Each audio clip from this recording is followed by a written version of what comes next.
You're tuned in to Women in America, the podcast that dives deep into the issues shaping gender equality in the U.S. and beyond.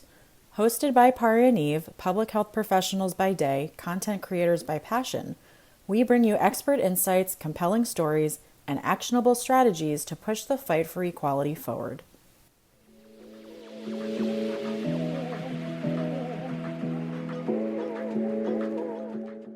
On this episode of Women in America, we reflect on the global and America-specific implications of having a new pope. Let's dive in. We've got a new pope, and he's American. Yay!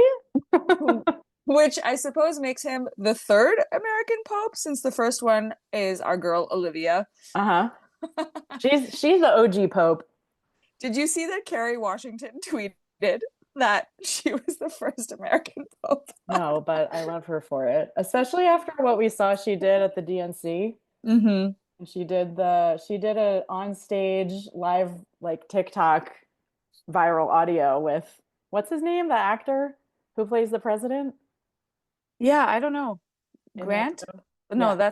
that's his stage name, like in the show, right? I don't know. Whatever, Fitzgerald, dude. Anyway, Kerry Washington is fabulous in every way.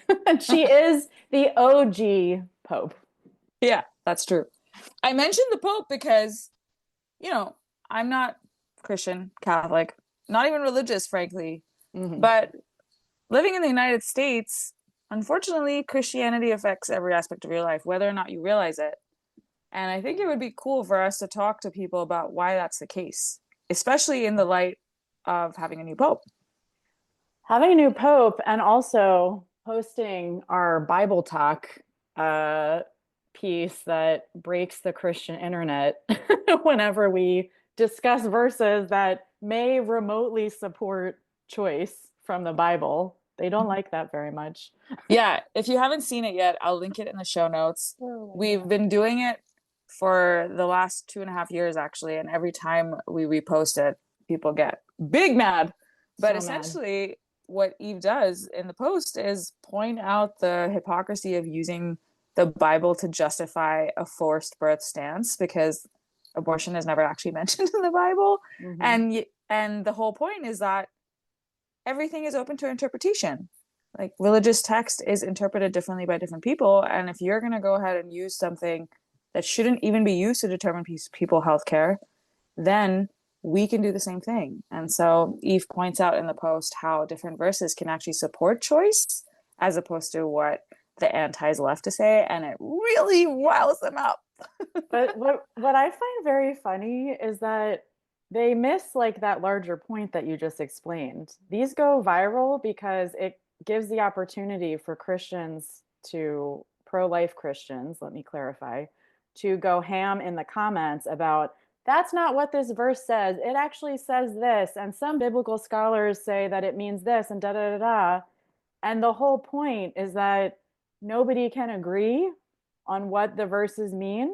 So it shouldn't be used to formulate national policy like it is today, when our Republican lawmakers cite God when they're writing legislation. That's the whole point. And they just go right past it. Preach. Which I love being able to say that in this context. That was good. Yeah. I really think that people miss the whole idea that there are actually like a bunch of Christian Catholic pastors and churches that are pro-choice, and they talk about it during their sermons. They talk about it online. There's even this really well-established pastor whose name is escaping me at the moment, but he even does like deep dives online and during his sermons about how the Catholic Church was not always anti-choice. Like they used to be actually vehemently pro-choice. I mean, the Catholic Church started what is now known as a modern hospital, and they used to provide care, and that care included abortion care. And it wasn't until the 60s when the US started desegregating and like Jim Crow laws were happening that the church actually started to lose tons of followers because they still wanted to maintain segregation. And so the people who were like, no, I believe that Black people should be equal to white people, started leaving the church. And the church was like, oh no, we need something to rile up the masses. And I feel like this is going to piss people off, but it's just objective fact. This is exactly what happened. The church hired a bunch of analysts to essentially decide what issue they were going to make their new bastion of like churchhood. And these analysts, one guy in particular, threw a bunch of topics at the wall and then tested them at these like really small scale gatherings in rural towns in, I think, in the Midwest in the US. Okay.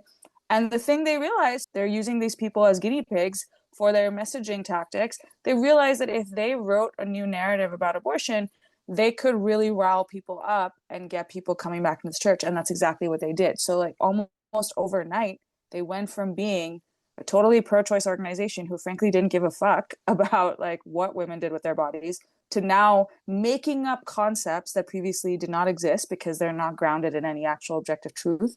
For example, unborn child bullshit. And they just got the entire religion to now change course on this. And I think people are always like, oh my God, for centuries the church has had this stance. And it's like, no, actually, No.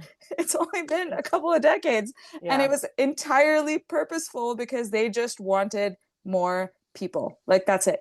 They were like, oh shit, we're in the wrong about the segregation thing, but like, we can't walk back on that because we already have a PR disaster on our hands because we've been loud about the fact that white people are better.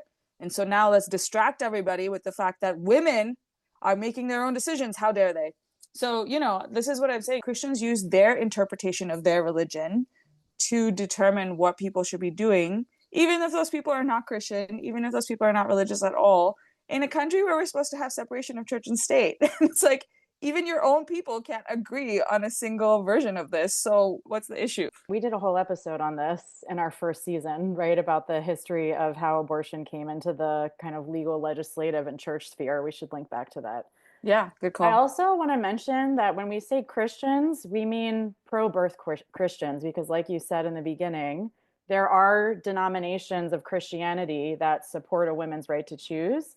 And we get Christians in our comments all the time who say, hey, I'm a person of faith, I'm a Christian, I believe in abortion rights. So there are many Christians out there who are able to reconcile these two things using the Bible as their own tool, or just, I don't know, their compassion and humanity to justify that these two things aren't at odds with each other.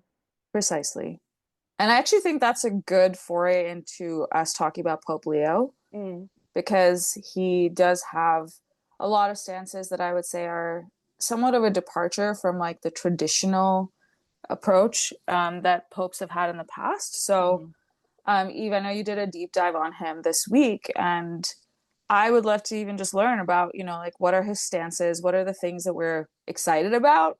What are the things that we expected? That sort of thing. So, Yeah.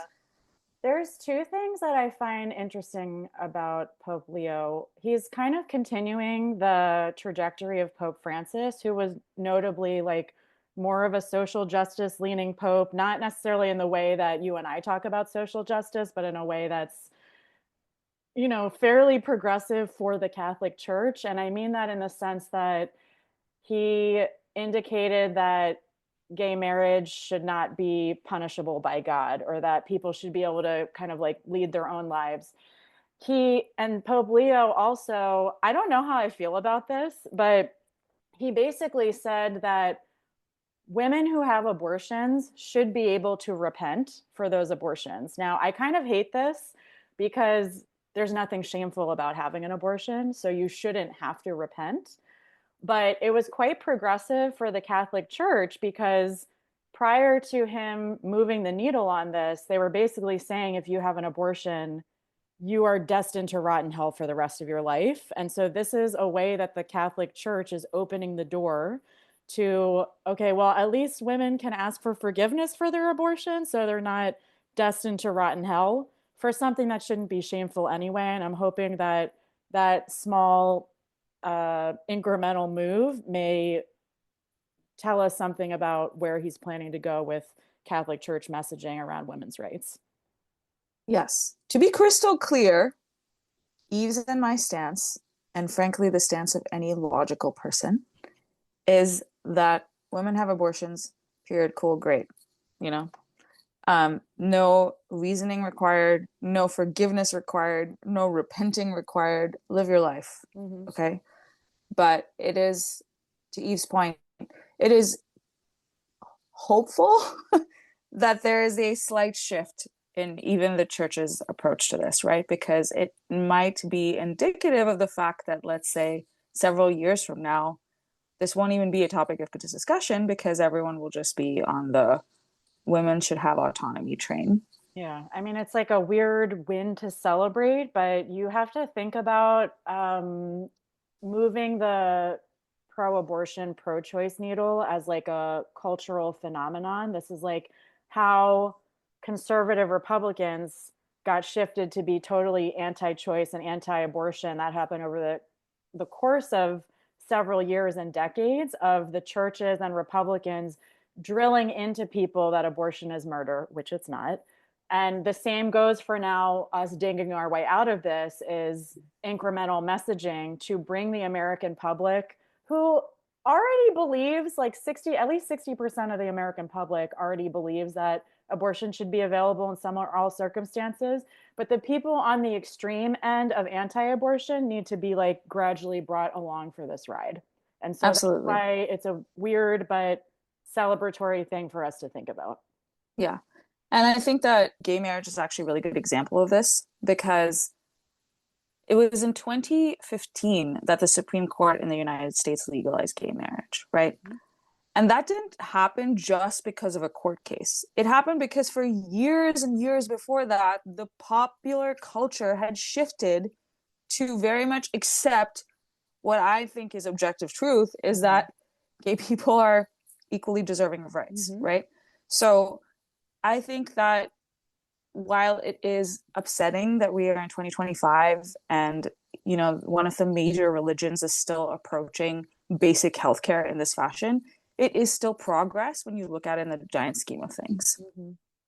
Yeah, and I think a lot of times people think public outcry and calling their congressional members or like rallying in front of SCOTUS don't help, but it really does. There is a threshold of people by which public outcries matter. And so, to your point about the gay marriage decision, there was enough public support for this that went into the judges who were making a ruling on the SCOTUS case that it supported this turn of culturally acceptable standards around marriage.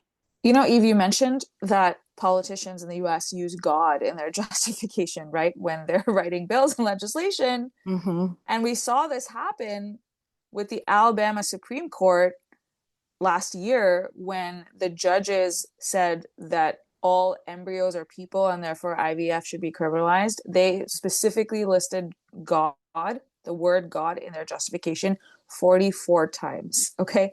Now, I might not be a lawyer, but I do believe that the Constitution requires us to have separation of church and state.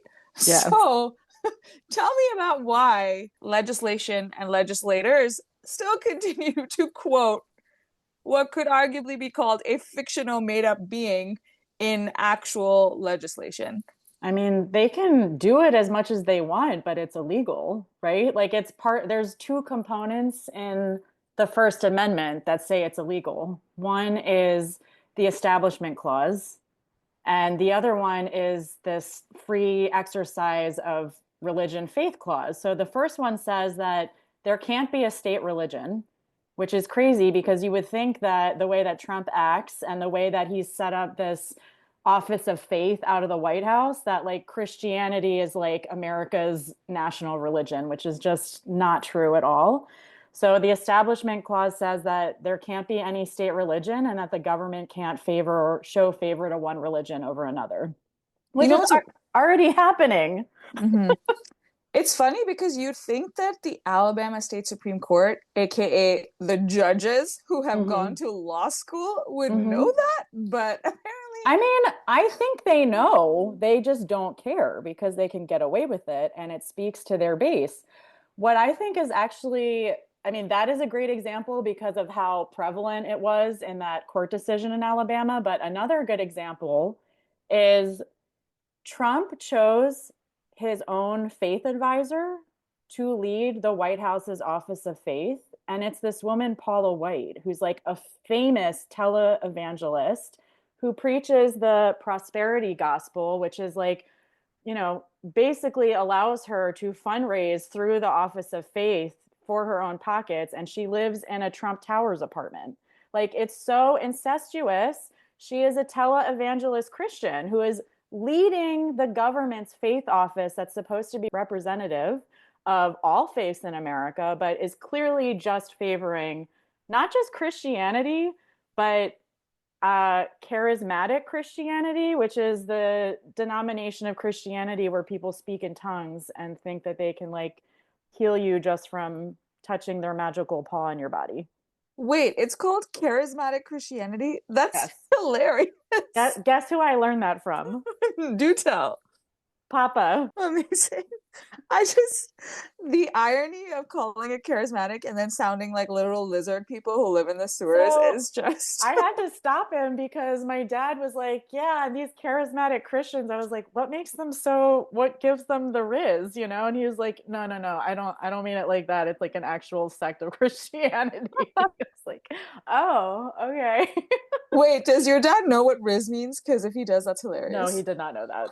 And then Okay. I confused him, so it was a very confusing cyclical conversation. Yeah, I mean, okay, Paula White, she's a piece of work. MAGA loves to say America's a Christian nation.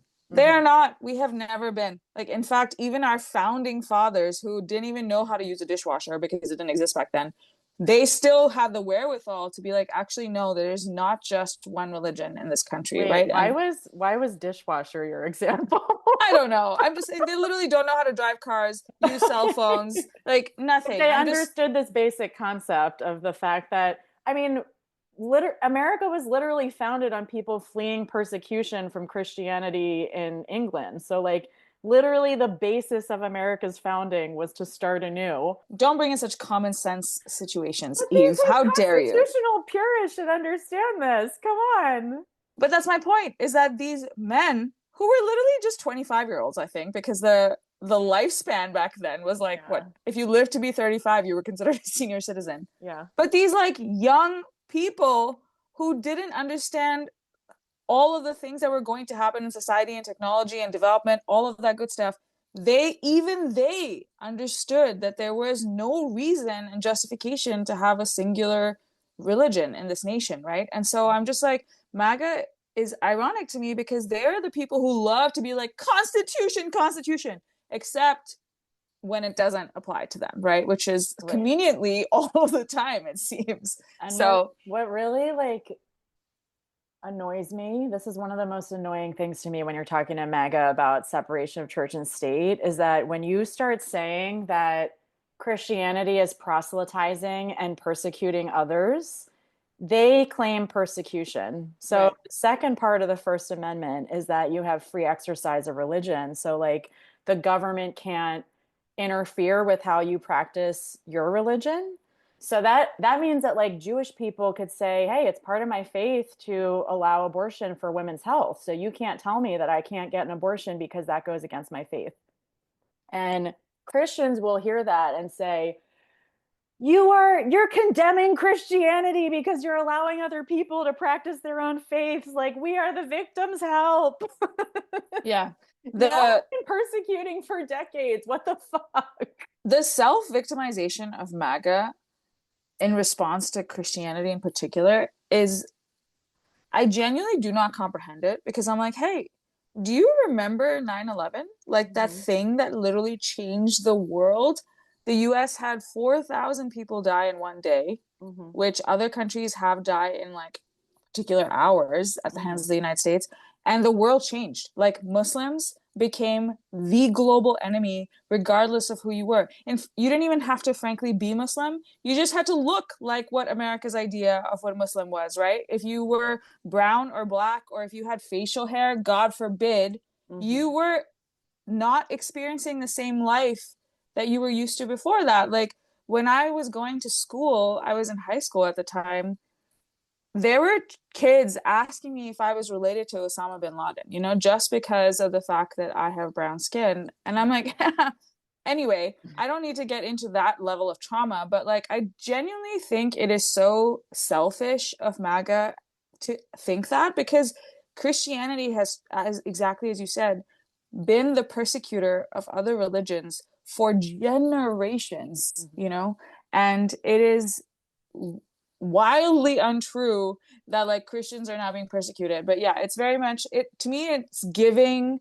the same energy that like white men have when they're like, wait, you want other people to have 50% of the rights that we do? Oh my God, it's never been harder to be a white man because we keep being I persecuted all the time. mean, You know, like, Kari, it is mostly white men. I know. So like it actually is the white men. Yeah, the Venn diagram between people who are saying that Yeah. Christianity is being persecuted and that they are being persecuted for white men. It's just a It's circle. Like actually it's a just, circle. yeah, Yeah, it's it's a just a circle. circle. But I brought this up to say that their self-proclaimed Messiah, Trump, Hmm. he didn't even do his presidential oath swearing in on the Bible. The Mm-mm. guy is accepting $400 million gifts from governments, and like everything he does is, as per the Bible, unchristian like, right? Hmm. Like the man has multiple children from multiple women. He has assaulted women. He has mocked disabled people. Nothing about him reflects the values that Christianity does. Hmm. And so I think I'm often at a loss about how they conflate this guy to be their guy, you know? When they It's a, had Jesus instead. yeah. Well, one, it's a cult. And two, I think people rightly have said before that if Jesus showed up today, Christians would reject him. Yeah, not just reject. Reject is such a kind way of putting Well, it. without going into further detail. Yes. But okay, so we started talking a little bit about the cultural shifts, right? That the Christian like Pope has, the church has on society as Americans as a whole. And then I brought up separation of church and state because I think it's hard sometimes for people to understand what it's like, well, if this thing is outlined in our Constitution, then why would the opinions of the new Pope affect me as a non-Christian, as whatever? Hmm. And I think the culture piece is a big one. The implications on like potential legislation are a different one. Hmm. But I would love if you talk to us more about how, you know, a new pope sitting in the Vatican City in a different country also changes and influences like the daily life of an average American. Yeah, I mean, there are about 1 billion Catholics in the world. So the standards that the Catholic Church sets affects how people have discussions around reproductive health and governmental, like influence governmental legislation in different countries in Africa, in Latin America, and even in parts of Europe, which have heavily Catholic populations. So the same ways that Christianity impacts Republican lawmakers here and fuels a lot of the discussions that they have around anti-abortion, anti-gay rights, the same thing happens in other countries with a more global leadership out of the Vatican. And so, if you have a conservative pope who's feeding all these talking points to the 1 billion Catholics that are following the church, that can have really detrimental consequences on public policy, health policy in countries around the world. Yeah. But in the opposite scenario, like with Yeah. Pope Leo, who actually has a lot of opinions that are social justice oriented, Hmm. he is now actively being rejected by MAGA, you know, in the US. Like I've been seeing so many tweets and posts on threads recently where the Pope is not our leader. And I'm like, wait, what? Like, if not Fine. him, yeah. But Frankly, they, this is fine because, like, so many, at least in reproductive health policy, look to the US as the golden standard. So when Roe v. Wade was overturned, a lot of other countries were like, well, if the US is going more conservative, then we should too. So if a global faith leader is trying to move the conversation in the other direction, that is the type of persuasion that conservative countries could use right now. yeah, I'm curious how it will go because, you know, the Pope is out here being like, hey, I don't think that someone should be detained or kidnapped or deported just because of the color of their skin. And then MAGA is like, we don't listen to you. We listen to Donald Trump. It's I like, yeah, mean, because let's also be clear, like separating what the Pope is saying versus what the church is doing, which is like the Pope, Pope Leo and Pope Francis were more progressive in their rhetoric, but they did not change actual church doctrine. So like the paperwork still says abortion is sacrilege and gay people shouldn't get married. Yeah. And every other human rights issue we care about. So again, like incremental change, but they haven't, I don't want to give them too much credit because they haven't actually done anything to change the guidance of the church. Yeah. I mean, let's be real. I am the last person on earth who would ever give a religious white man credit for anything, right? And I'm Yes. not at all saying that. I'm just pointing out the continued hypocrisy of MAGA, where they constantly talk and scream about how their own religion is being persecuted. And yet, when their religious leader steps up and says something, they persecute him for saying that. I do think that the point you made about the individual versus the doctrine is an important one. And frankly, it's not just limited to the church, right? We see this all the time, even in corporate America, is like we decide how and where to spend our dollars based on like the stance that a CEO has or a spokesperson has for a company. And what the company is actually doing is totally different than that, either for better or for worse. It goes both ways. My hope is that in the church's reflection of who they are selecting to represent them, it is indicating that in the long run, there will be a switch in some of these stances, you know? A girl can dream. Thanks for tuning in to this episode of Women in America.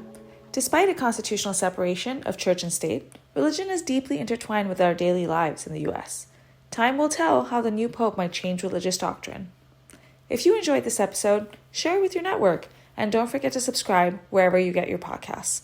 For additional resources, follow us on social media at Gemma_talks. See you next week.